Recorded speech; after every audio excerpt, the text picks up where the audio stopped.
Assalomu alaykum, hurmatli kursimiz kuzatuvchilari. Navbatdagi video darsligimiz 20-mavzu, ya'ni mashinalar balonlarni dronlarga aylantirish, ya'ni mashinalarni uchirish. Xo'p. Birinchi men sizga kanalimizda tashlangan modni ko'rsatmoqchiman. Mana shu mod bizning Telegram kanalimizga, YouTube darslariga tashlangan. Buni olishingiz uchun shunchaki mana bu ustiga bosing degan joyi ustiga bir marta bosadigan bo'lsangiz, bizning guruhimizga olib o'tadi. Guruhda mana shu mod o'rnatilgan bo'ladi. Ya'ni tashlangan bo'ladi. Xo'p, mana shu modni ochib olamiz. Ochganimizdan keyin mana bizda mashinani havoga uchirish, xuddi zip qanday holatda turgan bo'lsa, zip holatda turgandek biz shundan nusxa ko'chiramiz.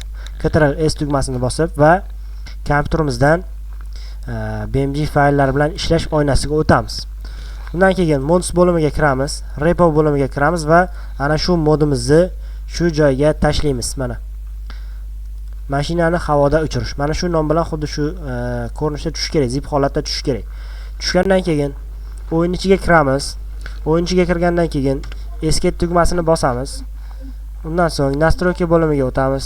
Настройки bo'limidan управление bo'limiga o'tamiz. Управление bo'limidan esa mana bu ski right bo'limini tanlaymiz va shu joyda birinchi bo'lim bu mashinani havoda uchishini yoqish hamda o'chirish knopkasi. Bunga o'zingizning kompyuteringizda xohlagan knopkani qo'ysangiz bo'ladi. Qo'yish qanaqa bo'ladi? Shunchaki mana shu joyda net назначение degan bo'limni shunchaki bosasiz va o'zingizga qulay bo'lgan knopkani tanlaysiz. Masalan, K knopkasi. Menda K knopkasi bor, shuning uchun men K knopkasini tanladim va apply tugmasini bosdim. Ikkinchisi bu tepaga uchirish, fly up hamda fly down. Ya'ni tepaga uchirish, fly up, down esa pastga tushirish. Bu joydan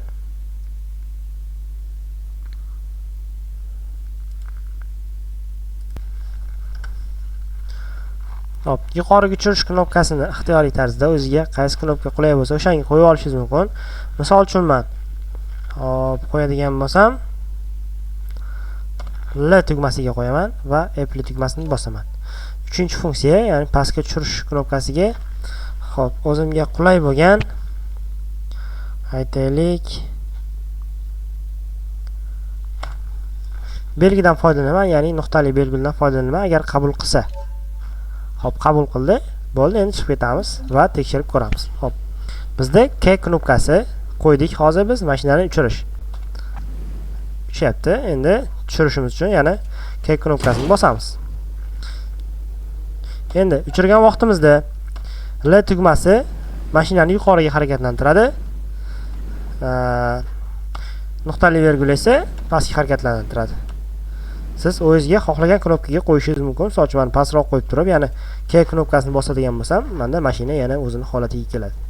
Buni qanaqa vaziyatlarda foydalanasiz? Misol uchun to'g'riga qandaydir to'siq qo'yilgan bo'lsa va boshqa mashinalar bu to'siqlardan o'ta olmayapti.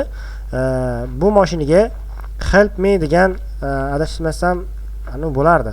Misol uchun boshqa mashinalar o'ta olmaydi.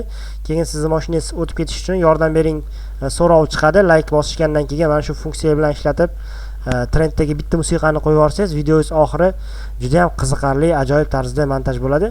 Keyingi darsimizda Xudo xolsa mana shu montajlarni ham ko'rsatib o'taman.